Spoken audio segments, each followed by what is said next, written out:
ಸ್ಥಳೀಯ ಸಂಸ್ಥೆ ಚುನಾವಣೆಗೆ ಈ 400 ಕೋಟಿ ಹಣವನ್ನ ಸಾಗಿಸಿದ್ರಾ ಅನ್ನುವಂತ ಪ್ರಶ್ನೆಗಳು. ಜೊತೆಗೆ ಇತ್ತೀಚೆಗೆ ಮಹಾರಾಷ್ಟ್ರದಲ್ಲಿ ಪಾಲಿಕೆ ಚುನಾವಣೆ ಕೂಡ ನಡೆದಿತ್ತು. ಆ ಪಾಲಿಕೆ ಚುನಾವಣೆಗೆ ಏನಾದರೂ ಈ 400 ಕೋಟಿಯನ್ನ ಬಳಸಲಾಯ್ತಾ ಅನ್ನುವಂತಹ ಪ್ರಶ್ನೆ. ಹಣದಲ್ಲಿ 2,000 ನೋಟ್ಗಳಿರೋ ಬಗ್ಗೆ ಕೂಡ ಮಾಹಿತಿಯನ್ನ ನೀಡಿದ್ದಾನಾತ. ದರೋಡೆ ಕೇಸ್ನ ಗಂಭೀರವಾಗಿ ಪರಿಗಣಿಸದೇ ಇದ್ದ ಮಹಾರಾಷ್ಟ್ರ ಸರ್ಕಾರ ತನಿಖೆಗಾಗಿ ಎಸ್ಐಟಿ ತಂಡವನ್ನ ಮಹಾರಾಷ್ಟ್ರ ಸಿಎಂ ಸೂಚನೆ ಕೊಟ್ಟಿದ್ದಾರೆ. ತನಿಖೆಗೆ ಸಹಕಾರ ನೀಡುವಂತೆ ಬೆಳಗಾವಿ ಎಸ್ಪಿಗೂ ಕೂಡ ಪತ್ರವನ್ನ ಬರೆದಿದ್ದಾರೆ. ಒಂದು ತಂಡ ನಾಸಿಕ್ಗೆ ರವಾನಿಸಲಾಗಿದೆ. ಎಸ್ಪಿ ತಂಡ ರಾಮರಾಜನ್ ಗೋವಾ ಪೊಲೀಸರ ಸಹಕಾರವನ್ನ ಕೇಳಿದ್ದಾರೆ. ಮಹಾರಾಷ್ಟ್ರ ಎಲ್ಲ ಆಯಾಮಗಳಲ್ಲೂ ಕೂಡ ತನಿಖೆಗೆ ಸಿದ್ಧತೆಯನ್ನ ಮಾಡಿಕೊಂಡು ಆದೇಶವನ್ನ ಹೊರಡಿಸಿದ್ದಾರೆ. ಸಹದಿಮಾನಿ ಪ್ರತ್ಯಕ್ಷ ವರದಿಯನ್ನ ಕೊಟ್ಟಿದ್ದಾರೆ. ಸ್ಥಳದಿಂದ ಚೆಕ್ ಲುಕ್. ಇದು ಇಡೀ ದೇಶವೇ ಬೆಚ್ಚಿ ಬೀಳಿಸುವಂತಹ ಅತಿ ದೊಡ್ಡ ರಾಬರಿ ಪ್ರಕರಣ. 2 ಕಂಟೈನರ್ ವಾಹನಗಳಲ್ಲಿ 400 ಕೋಟಿ ರೂಪಾಯಿಯನ್ನ ಗೋವಾದಿಂದ ಮಹಾರಾಷ್ಟ್ರಕ್ಕೆ ಸಾಗಿಸಲಾಗ್ತಾ ಇತ್ತು. ಆದರೆ ಕರ್ನಾಟಕದ ಚೋರ್ಲಾ ಬಾರ್ಡರ್ನಲ್ಲಿ ಆ ಒಂದು ಕಂಟೈನರ್ ವಾಹನಗಳು ಏಕಾಏಕಿ ಮಿಸ್ಸಿಂಗ್ ಆಗ್ತವೆ ಅನ್ನುವಂತಹದ್ದು ಸದ್ಯ ಈಗ ನಾಸಿಕ್ ಪೊಲೀಸ್ ಸ್ಟೇಷನ್ ಅಲ್ಲಿ ದೂರು ದಾಖಲಾಗಿರುವಂತದ್ದು. ಸದ್ಯ ಎಲ್ಲಿ ಆ ಒಂದು ದೂರಿನನ್ವಯ ಬೆಳಗಾವಿಯ ಚೋರ್ಲಾ ಘಾಟ್ನಲ್ಲೇ ಈ ಒಂದು ಏನು ಕಂಟೈನರ್ ವಾಹನಗಳು ಹೈಜಾಕ್ ಆಗ್ತವೆ ಅನ್ನುವಂಥದ್ದು ದೂರಿನಲ್ಲಿ ಉಲ್ಲೇಖ ಆಗಿರುವಂತದ್ದು. ಸೊ ಆ ದೂರಿನನ್ವಯ ಇದೀಗ ಮಹಾರಾಷ್ಟ್ರದ ನಾಸಿಕ್ ಪೊಲೀಸರು ಪ್ರಕರಣವನ್ನ ದಾಖಲಿಸಿಕೊಂಡು ತನಿಖೆಯನ್ನು ಕೂಡ ಈಗಾಗಲೇ ಮಾಡ್ತಾ ಇರುವಂತದ್ದು. ಈ ಒಂದು 400 ಕೋಟಿ ರೂಪಾಯಿ ಹಣ ಏನಿದೆ ಈ ಒಂದು ಕಿಶೋರ್ ಸಾಳ್ವೆ ಅನ್ನುವಂತಹ ಮಹಾರಾಷ್ಟ್ರದ ಉದ್ಯಮಿಗೆ ಸೇರಲಾಗಿತ್ತು.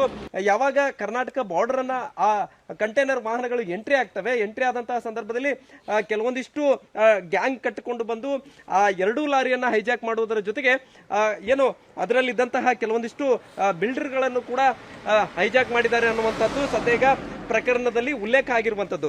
ಈ ಒಂದು ಪ್ರಕರಣವನ್ನ ಇದೀಗ ಮಹಾರಾಷ್ಟ್ರ ಸರ್ಕಾರ ಕೂಡ ಗಂಭೀರವಾಗಿ ತೆಗೆದುಕೊಂಡಿರುವಂತದ್ದು.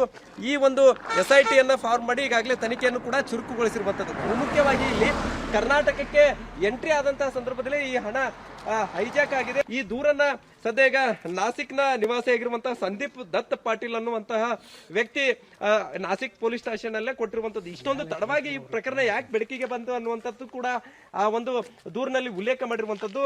ಯಾವಾಗ ಈ ಒಂದು ಕಂಟೈನರ್ ವಾಹನಗಳು ಮಿಸ್ಸಿಂಗ್ ಆಗ್ತವೆ, ಅದಾದ ಬಳಿಕ ಇದೇ ವಾಹನವನ್ನ ಸಂದೀಪ್ ದತ್ ಪಾಟೀಲ್ ಎಂಬಾತನೇ 2 ವಾಹನಗಳನ್ನ ಹೈಜಾಕ್ ಮಾಡ್ಕೊಂಡು ತೆಗೆದುಕೊಂಡು ಹೋದ ಅನ್ನುವಂತಹ ನಿಟ್ಟಿನಲ್ಲಿ ಕೆಲವೊಂದಿಷ್ಟು ಈ ಕಿಶೋರ್ನ ಕಡೆ ಇದ್ದಂತಹ ಹುಡುಗರು ಬಿಲ್ಡರ್ಗಳು ಎಲ್ಲರೂ ಕೂಡ ಆತನನ್ನ ಕಿಡ್ನಾಪ್ ಅನ್ನ ಮಾಡಿ ಬಳಿಕ ಅವನ್ನ ಒತ್ತೆ ಹಾಳಾಗಿಟ್ಕೊಳ್ತಾರೆ.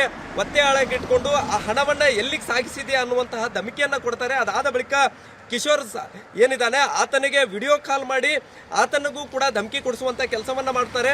ಸೊ ಇಷ್ಟೆಲ್ಲ ಘಟನೆ ಆಗಿ ಸುಮಾರು 2-3 ತಿಂಗಳ ಬಳಿಕ ಆತ ಯಾವಾಗೂ ಕೂಡ ಈ ಒಂದು ಹಣದ ವಿಚಾರವನ್ನ ಬಾಯಿ ಬಿಡುವುದಿಲ್ಲ. ಆತನನ್ನ ಬಿಟ್ಟು ವಾಪಸ್ ಕಳಿಸುವಂತ ಕೆಲಸವನ್ನ ಮಾಡ್ತಾರೆ. ಆತನಿಗೆ ಜೀವ ಬೆದರಿಕೆ ಹಾಕಿರ್ತಾರೆ. ಅದ್ರ ಜೊತೆಗೆ ಅವರ ಕುಟುಂಬವನ್ನು ಕೂಡ ಬಿಡಲ್ಲ ಅನ್ನುವಂತ ನಿಟ್ಟಿನಲ್ಲಿ ಕೂಡ ಧಮಕಿಯನ್ನು ಹಾಕಿರ್ತಾರೆ. ಸೊ ಇದೇ ಒಂದು ಕಾರಣಕ್ಕಾಗಿ ಈತ ಸಂದೀಪ್ ಏನಿದ್ದಾನೆ ದೂರು ಕೊಡುವುದನ್ನ ವಿಳಂಬ ಮಾಡ್ತಾನೆ. ಆದ್ರೆ ಕಡೆಯದಾಗಿ ಮತ್ತೆ ಆತನಿಗೆ ಹಣದ ವಿಚಾರಕ್ಕೆ ಬಂದಂತೆ ವಿಡಿಯೋ ಕಾಲ್ಗಳು ಬರೋಕೆ ಶುರು ಆಗ್ತವೆ, ಮತ್ತೆ ವಾಟ್ಸ್ಆಪ್ ಕಾಲ್ಗಳು ಬರೋಕೆ ಸ್ಟಾರ್ಟ್ ಆಗ್ತವೆ. ಅದ್ರ ಜೊತೆಗೆ ನೇರವಾಗಿ ಜೀವ ಬೆದರಿಕೆ ಕೂಡ ಹಾಕಕ್ಕೆ ಸ್ಟಾರ್ಟ್ ಮಾಡ್ತಾರೆ. ಇದರಿಂದ ಭಯಭೀತಿಗೊಂಡಂತಹ ಸಂದೀಪ್ ಕೆಲ ದಿನಗಳ ಹಿಂದೆ ನಾಸಿಕ್ ಪೊಲೀಸ್ ಸ್ಟೇಷನ್ ಅಲ್ಲಿ ಈ ರೀತಿ 400 ಕೋಟಿ ರೂಪಾಯಿ ಹಣವನ್ನ ಸಾಗಿಸಲಾಗ್ತಾ ಇತ್ತು. ಸೊ ಇದನ್ನ ಬೆಳಗಾವಿಯ ಚೋರ್ಲಾ ಘಾಟ್ನಲ್ಲಿ ಅಪಹರಣ ಮಾಡಲಾಗುತ್ತೆ. ಸೊ ಆ ಒಂದು ಅಪಹರಣ ಆಗಿರುವಂತಹ ಪ್ರಕರಣವನ್ನ ತನ್ನ ಮೇಲೆ ಹಾಕಿ ಇಡೀ 400 ಕೋಟಿ ರೂಪಾಯಿ ಹಣವನ್ನ ತಾನೇ ಕೊಡ್ಬೇಕನ್ನುವಂತ ನಿಟ್ಟಿನಲ್ಲಿ ಕಿಶೋರ್ ಸೇರಿದಂತೆ ಆತನ ಹುಡುಗರು ಎಲ್ಲರೂ ಕೂಡ ತಮಗೆ ಜೀವ ಬೆದರಿಕೆ ಹಾಕ್ತಾ ಇದ್ದಾರೆ. ಅದ್ರ ಜೊತೆಗೆ ಬಂದೂಕನ್ನ ಇಟ್ಟು ತನ್ನನ್ನ ಕಿಡ್ನಾಪ್ ಮಾಡಿ ಕರೆದುಕೊಂಡು ಹೋದ್ರು, ಹಲ್ಲೆ ಮಾಡಿದ್ರು, ಒತ್ತೆ ಹಾಳಾಗಿಟ್ಕೊಂಡ್ರು ಅನ್ನುವಂಥದ್ದನ್ನ ಪ್ರತಿಯೊಂದನ್ನು ಕೂಡ ಆ ದೂರಿನಲ್ಲಿ ಉಲ್ಲೇಖ ಮಾಡಿರುವಂಥದ್ದು. ಸದ್ಯ ಬೆಳಗಾವಿಯಲ್ಲಿ ಅದರಲ್ಲೂ ಬೆಳಗಾವಿಯ ಚೋರ್ಲಾದಲ್ಲಿ ಈ ಒಂದು ವಾಹನಗಳು ಅಪಹರಣ ಆಗ್ತವೆ ಅನ್ನುವಂಥದ್ದು ದೂರಿನಲ್ಲಿ ಉಲ್ಲೇಖ ಇರುವಂತ ಕಾರಣಕ್ಕಾಗಿ ಸದ್ಯ ಈಗ ನಾಸಿಕ್ ಪೊಲೀಸರು ಬೆಳಗಾವಿಯ SP ಅವರಿಗೂ ಕೂಡ ಇಲ್ಲಿ ಏನು ಘಟನೆ ಆಗಿದೆ ಅದರ ಬಗ್ಗೆ ಮಾಹಿತಿಯನ್ನು ಕೇಳಿರುವಂತದ್ದು. ಅದರ ಜೊತೆಗೆ ಬೆಳಗಾವಿಯ ಪೊಲೀಸರು ಕೂಡ ಈ ಪ್ರಕರಣವನ್ನ ಗಂಭೀರವಾಗಿ ಪರಿಗಣಿಸಿದ್ದಾರೆ. ಈಗಾಗಲೇ ಬೆಳಗಾವಿಯಿಂದ ಒಂದು ತಂಡ ನಾಸಿಕ್ ಠಾಣೆಗೆ ಕೂಡ ತೆರಳಿರುವಂತದ್ದು.